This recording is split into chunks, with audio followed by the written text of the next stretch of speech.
에큐메니컬 운동사 제 강의 7강 중에 특별히 교회의 사회 참여 전통, 기독교 사회 참여 윤리 신학에 대한 부분을 공부하고 있습니다. 1970년대에 들어와서 WCC에서 최초로 과학과 환경의 문제를 다루는 대회를 열었는데, 그것이 1971년 이탈리아의 네미에서 개최된 교회와 사회 대회입니다. 이 대회에는 굉장히 중요한 의미가 있습니다. 이 대회에서는 과학과 환경의 문제를 다루었을 뿐만이 아니라 세계 경제에 대한 정의의 문제를 또한 윤리적으로 다룬 그런 의미가 있습니다. 이 대회에서는 신학자, 자연과학자, 제3세계 경제학자, 자연과학자에 대한 비평가들이 모여서 회의를 했습니다. 여기서 핵심 논쟁은 MIT 공과대학의 과학자들은 지구의 환경 보호를 위해 제3세계 경제 성장을 제한해야 하고 공해가 더 이상 발생하지 않도록 경제 성장을 제한해야 한다는 주장을 했습니다. 여기에 대해서 제3세계 경제학자들은 강력하게 반발을 했습니다. 지금까지 이 세계 환경의 문제를 일으킨 중심 국가들은 산업사회를 주도했던 서구 국가들이었다는 것입니다. 그런데 시점에서 서구 국가들은 에너지를 많이 발생하는 모든 산업을 제3세계로 이전시켰고, 자신들은 고부가가치를 생산하는 첨단 정보 산업으로 모든 산업 구조를 이전시켰기 때문에 1세계는 더 이상 에너지를 많이 사용하거나 공해를 많이 발생시키는 그러한 산업을 유지하지 않기 때문에 환경보호에 대해서 그렇게 말을 할 수가 있지만, 이제 이전된 산업을 가지고 경제를 발전시켜 나가려고 애를 쓰고 있는 제3세계 입장에서 경제 성장을 제한하라고 하는 주장은 굉장히 비윤리적이고 너무나 이기적인 주장이라고 하는 그러한 반발을 제3세계 경제학자들이 한 것입니다. 사실상 이러한 주장은 옳죠. 공대 과학자들의 입장에서는 환경을 보호하기 위해서 경제 성장을 막아야 된다고 주장하지만, 그 이면에는 서구 선진 국가들의 또한 이기주의가 깔려 있는데, 공과대학의 과학자들이 그 부분을 너무 무시하고 깊게 다루지 못한 측면이 있습니다. 그렇기 때문에 이 부분은 단순히 과학의 문제가 아니라 그것은 경제 윤리의 문제이고, 또한 이 사람들의 삶의 질에 관한 문제가 여기에 또 포함되어 있는 것입니다. 그래서 이 교회와 사회에 대해서는 제한 성장이라고 하는 것을 주장하게 됩니다. 경제 성장을 멈출 수는 없죠. 그러나 마냥 또 경제 성장을 했을 때 환경에 극심한 타격이 갑니다. 그렇기 때문에 어느 선에서 제한할 것인가 하는 부분이 윤리적으로, 신학적으로 요청되는 것입니다. 여덟 번째로 1975년 나이로비 제5차 WC 총회에서는 어떤 윤리적인 문제가 다루어졌는지 살펴보겠습니다. 나이로비 총회에서는 통전적 구원론이 제시되었습니다. 우리 기독교의 구원은 영과 육, 개인과 사회, 사람과 지구가 함께 이 통전적인 구원을 이루어야 한다고 주장을 합니다.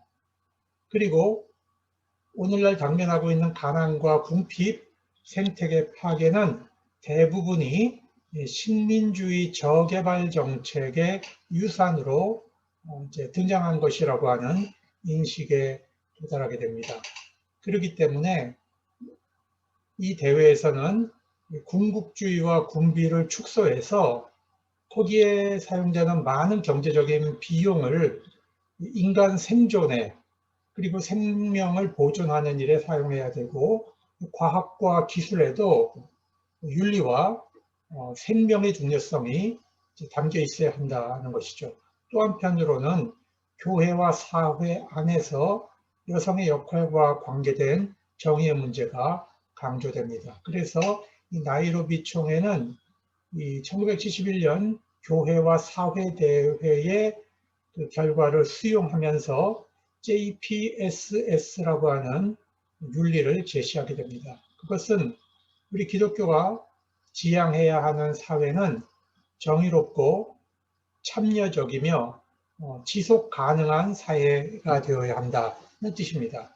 영어로는 Just, Participatory and Sustainable Society라고 하는 것인데요. 이것의 이제 첫 자를 따서 JPSS라고 하는 그런 표현을 이제 하는 것입니다. 이 JPSS라고 하는 것은 우선은 경제 정의가 실현되어야 정의로운 사회가 이루어진다는 것이고요. 그 다음에 모든 결정 과정은 엘리트들이나 통치자들이 결정하는 것이 아니라 공동체 백성들의 민주적인 참여가 보장되는 사회여야 한다는 것이고, 그 다음에 경제 개발을 하기는 해야 되지만 그 사회가 지탱될 수 있는 수준에서 경제 개발을 해야 된다라고 하는 그런 윤리를 제시한 것입니다. 1975년에 나이로비 WCC 총회가 제시한 사회 윤리는 JPSS로 정의할 수가 있습니다. 그 다음에 1983년 밴쿠버 제6차 WCC 총회에서 어떤 결과가 나왔는지를 보겠습니다. 이 주제는 예수 그리스도 세상의 생명을 주제로 삼았는데요. 1983년도는 엄청나게 많은 이제 핵실험이 진행되고 있었습니다. 또 한국에서는 1980년 광주 학살로 많은 백성들이 이제 생명을 잃었죠. 그래서 남태평양에 이제 많은 그 핵실험을 하다 보니까 남태평양에서 그 해산물, 바다를 기초로 살아가고 있는 많은 섬 주민들에게 이제 생태계 오염이 일어났고요. 그들의 생존권이 파괴되는 그런 일들이 또 많이 벌어지게 됩니다. 그래서 밴쿠버에서 다룬 것은 주로 생명이었는데 JPSS에서 더 발전해서 기독교가 제시하는 이 사회 윤리는 정의, 평화, 창조의 보존이어야 한다는 JPIC 개념이 등장하게 됩니다. Justice, Peace and Integrity of Creation 이라고 하는 JPIC 개념으로 더 발전하게 되는 것이죠. 그리고 WCC에 소속된 모든 회원교회들이 상호 헌신의 협의회적 과정을 통해서 정의, 평화, 창조를 보존하는 그런 활동에 참여할 것을 밴쿠버 총회는 요청합니다. 오늘날 우리가 살아가는 사회가 인종차별, 성차별, 계급차별, 경제적인 착취, 군국주의, 인권유린이 일어나고 있고 또 과학과 기술이 오염되어서 그 죽음의 힘이 다스리는 구조화된 억압된 상황이다. 그래서 교회는 새로운 신앙 고백을 해야 되고 과거에 침묵했던 행위를 회개해야 한다는 그 필요성을 강조하게 됩니다. 그리고 1987년에 WCC 중앙위원회가 모였을 때에 여기서 이제 여성의 문제를 구체적으로 거론하게 됩니다.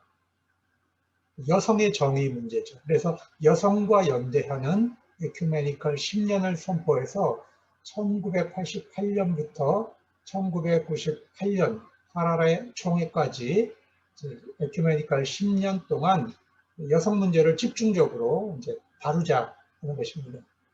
에큐메니컬 운동, 특별히 WCC 안에서 여성 문제를 인식하는 역사는 점점 발전해 왔는데 1954년에 교회와 사회 프로그램 안에 남자와 여자 협력 부서를 창설했고요.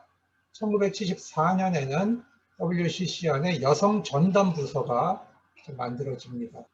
그리고 중요한 신학적인 발전에 있어서 1968년 웁살라 총회에서는 남성과 여성의 관계를 창조적인 동반자 관계로 정의합니다. 남성이나 여성 어느 한쪽이 우월하거나 열등한 관계가 아니라 하나님 안에서 양자가 동반자로서, 창조적인 동반자로서의 관계를 맺어가야 한다. 그렇게 이 성차를 극복해야 된다라고 주장을 한 것입니다. 그리고 1975년 나이로비 총회에서는 교회 안에 존재하는 이 가부장 제도를 비판했습니다. 특별히 그 페미니스트 신학자들은 에큐메니컬 운동 내부에도 여전히 남성 지배 구조, 여성에 대한 차별 구조가 존재한다라고 하는 분노를 이제 표시했습니다. 여성과 연대하는 에큐메니컬 신년의 결론에서 여성의 정의를 이룩하기 위한 4가지 방향을 제시하는데, 여성이 정의롭게 살기 위해서는 경제 정의가 우선 이루어져야 된다. 모든 사회 안에서 가장 가난한 사람들은 대부분이 여성과 아이들이라는 것이죠. 그리고 또 사회 정의가 이루어져야 여성의 정의가 이루어질 수 있다는 것입니다. 그리고 교회 안에 여성의 참여를 제도적으로 보장할 필요가 있다고 했습니다. 그리고 여성에 반대하는 인종차별, 그 다음에 폭력에 대해서 기독교가 에큐메니컬 운동이 적극적으로 투쟁해야 한다라고 결론을 내렸습니다. 젠더에 근거한 폭력, 젠더에 근거한 교회 안의 이 성차별은 죄라고 선언을 했고, 여성을 위한 정의 실현 조치를 촉구하게 됩니다. 자, 그러면 어떠한 대안들이 있을까요? 우선 억압적인 구조, 여성을 억압하는 구조에 맞서는 방편으로 여성들에게 적극적으로 권한을 부여해야 합니다. 그리고 교회와 사회 속에서 여성이 어떤 기여를 하고 있는가 하는 것을 우리가 공동으로 확인해 나가야 합니다. 그 다음에 정의와 평화와 창조 보존을 위한 투쟁에서 여성들의 참여를 가시화시켜야 하는 것입니다. 그리고 교회는 교회 안에 존재하는 인종차별, 성차별, 계급차별, 모든 차별에서 자유해야 합니다. 그리고 여성과 연대하는 교회의 행동을 지지해야 한다는 그런 대안을 제시했습니다. 이렇게 해서 에큐메니컬 운동은 1980년대, 90년대 여성의 정의 문제를 적극적으로 다루게 된 것입니다. 11번째로 1998년 하랄의 제8차 WCC 총회를 살펴보겠고요. 이어서 2006년 브라질에서 열린 포르투 알레그리 제9차 WCC 총회를 살펴보겠습니다. 하랄의 총회는 여성과 연대하는 에큐메니컬 10년이 끝나는 그런 회의입니다. 이 하랄에는 아프리카에서 열린 2번째 WCC 총회입니다. 1975년 나이로비, 케냐 나이로비에서 아프리카 총회가 열렸었고요. 1998년 하랄에는 짐바브웨에 있는 도시인데, 짐바브웨가 1980년대에 영국으로부터 마지막 독립된 식민지 국가입니다. 오랜 시간 동안에 소수 백인의 지배에 시달렸고요. 굉장히 가난한 나라죠. 그래서 1998년 하랄에 총회를 하게 된 것은 넬슨 만델라가 대통령에 당선되면서 남아프리카 공화국의 인종차별 독재가 종결이 됩니다. 그것을 이제 기념하는 시점이기도 하고요. 또 아프리카는 노예 산업으로 인해서 많은 흑인들이, 아프리카 사람들이 노예로 팔려가는 그런 비극적인 역사를 경험했고 아프리카의 가난은 계속적으로 이제 폭력을 증가시켜 왔습니다. 그래서 이 하라레에서는 50년 만에 이루어지는 희년총회입니다. WCC 희년총회에서는 가장 가난한 곳에서 총회를 열기로 결정을 하고 아프리카에서 총회를 했고 아프리카가 가지고 있는 전 세계의 부채를 어떻게 탕감할 것인가 하는 부분을 논의했습니다. 그리고 2006년에는 브라질 포르토 알레그리에서 총회를 했는데 이것은 최초로 남미에서 열린 WCC 총회입니다. 신자유주의 경제정책의 결과 아프리카와 남미가 극도의 빈부격차가 심화되어서 폭력이 급증하고 있는 현실이었습니다. 그래서 2006년 브라질에서 총회를 하게 된 것은 바로 가난으로 인한 폭력 현실을 증언하는 그런 의미가 굉장히 컸습니다. 주제는 하나님, 당신의 은혜로 세상을 변혁하소서 하는 주제였습니다. 1998년 하라레에서는요, 2001년부터 2010년까지 10년 동안 폭력 극복 10년을 이제 지키자라고 제안을 합니다. 그래서 영어로는 DOV라고 하는데 Decade to Overcome Violence, 폭력을 극복하기 위한 10년을 제안했습니다. 폭력 극복 10년 운동을 하게 되는 배경은요, 세계와 모든 창조 질서 안에 폭력이 만연하기 때문에 이 폭력을 극복해야 된다는 절박한 필요성을 온 교회가 인식하도록 하자는 것입니다. 두 번째로 정의 회복과 정의의 기반을 둔 평화를 구축해야 하는 이 사람들의 깊은 열망에 대해서 교회가 응답하자는 것이죠. 그러니까 이 폭력이 만연한 세상에 대해서 인식을 하고 정의에 기반한 평화를 구축하기 위한 사람들의 열망에 교회가 응답해야 된다는 것입니다. 그래서 어느 곳에 집중적으로 평화가 이루어져야 하는가? 첫 번째로는 우리 공동체 안에 평화가 이루어져야 됩니다. 전 세계적으로는 이 공동체가 계속 파괴되어 가고 있습니다. 사람들이 전부 개별화되고 개인주의화되면서 공동체가 파괴되고 있고 또 공동체와 공동체 사이에도 평화를 유지하지 못하고 인종 갈등, 경제적 갈등, 종교적 갈등, 문화적 차이 이런 현상들로 사람과 사람이 부딪히고 증오하는 일이 점점 심화되고 있습니다. 예를 들어 보면 일본 같은 데서는요, 일본 사회 안에 한국인에 대한 헤이트 스피치가 점점 심화돼서 모욕하고 사람을 향해서 폭력을 행사하는 이런 일들이 일어나고 있죠. 그 다음에 우리의 삶이 지속 가능하게 되기 위해서는 우리가 지구와 지구 생태계와 평화를 유지해야 됩니다. 이 자연의 자원을 사용하는 문제 이런 것들이 폭력적으로 자원을 파괴하지 않도록 지구와 사람 사이에 평화가 이루어져야 한다는 것이죠.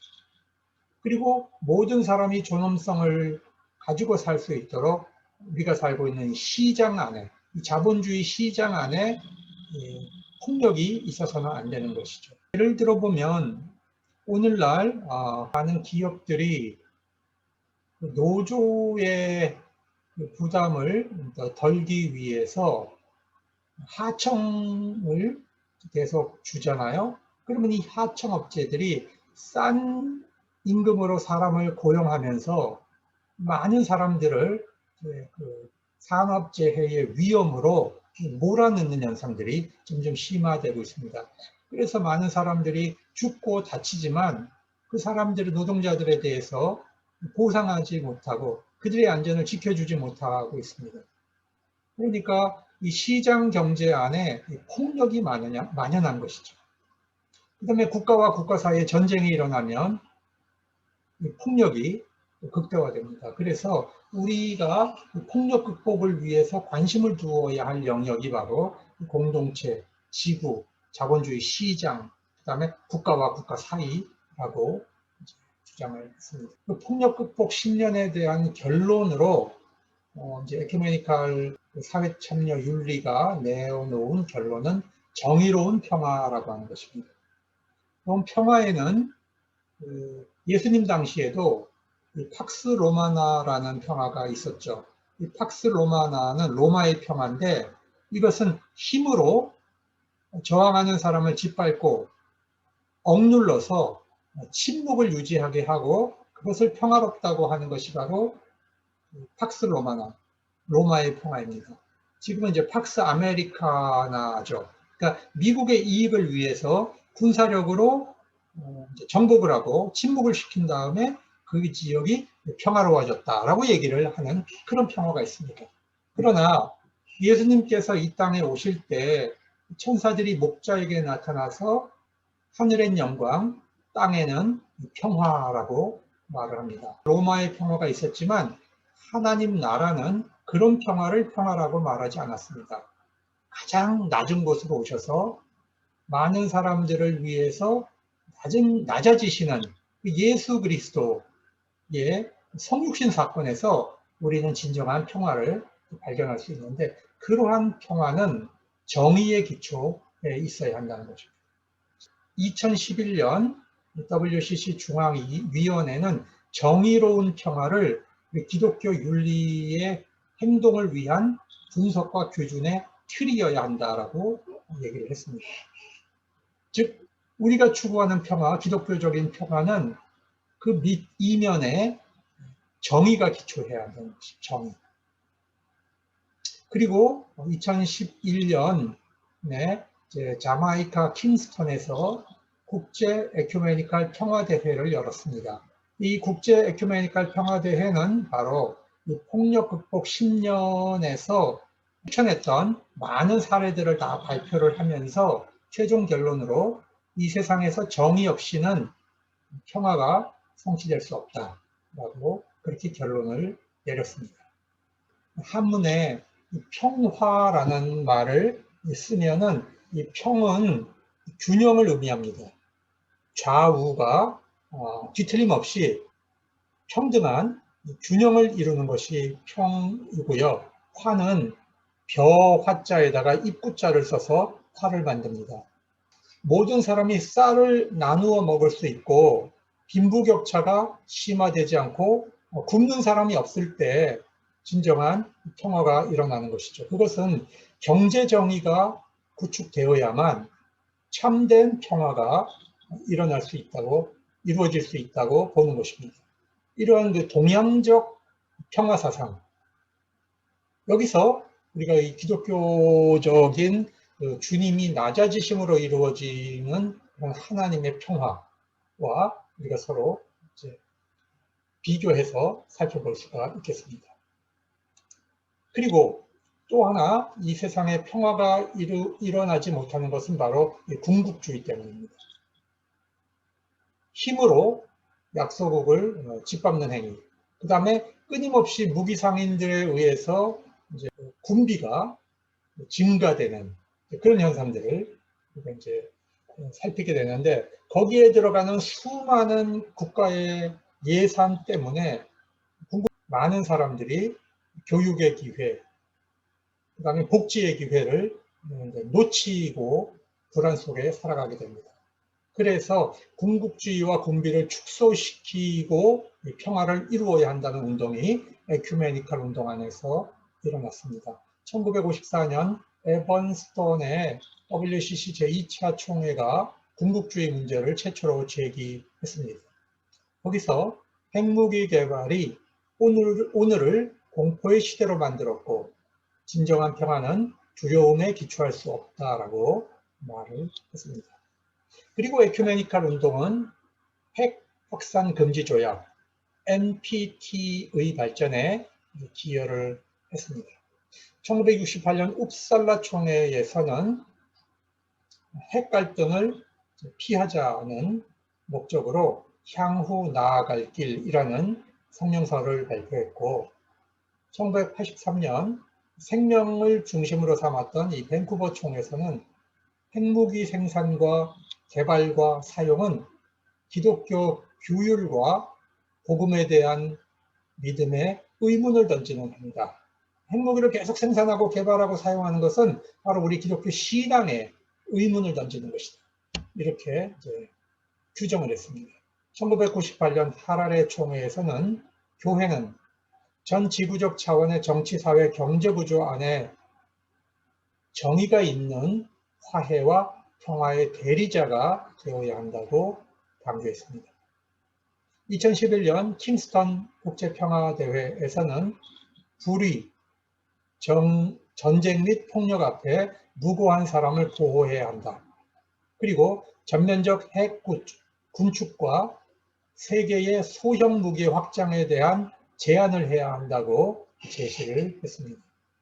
그리고 2013년 제10차 WCC 부산총회에서는 핵무기를 다시 불법화하도록 촉구를 하게 됩니다.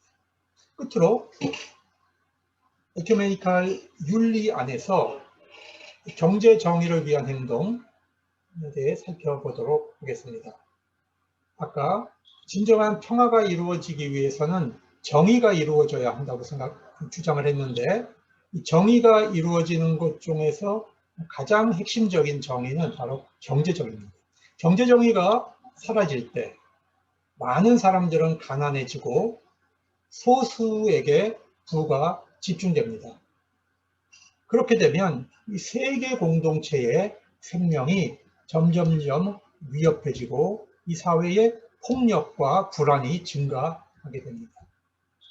이 경제정의가 사라지는 근본 원인은 우리 인간 안에 있는 이기주의와 탐욕의 죄악과 냉담한 무시입니다. 이웃에 대한 무감각성, 이것이 바로 경제정의가 사라지는 근본 원인입니다.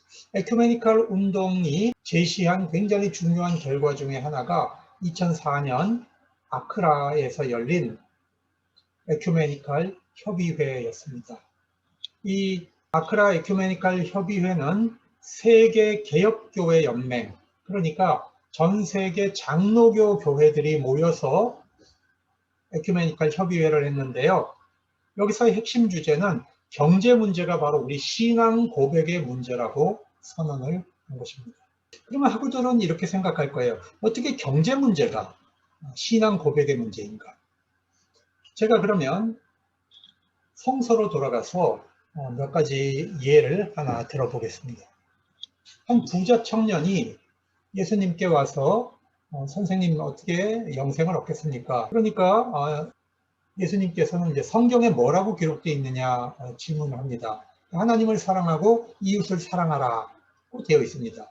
그래서 예수님이 그래 참 잘했다. 그러면 한 가지가 부족한데 네가 가지고 있는 재산을 팔아서 가난한 사람을 주고 나를 따라라.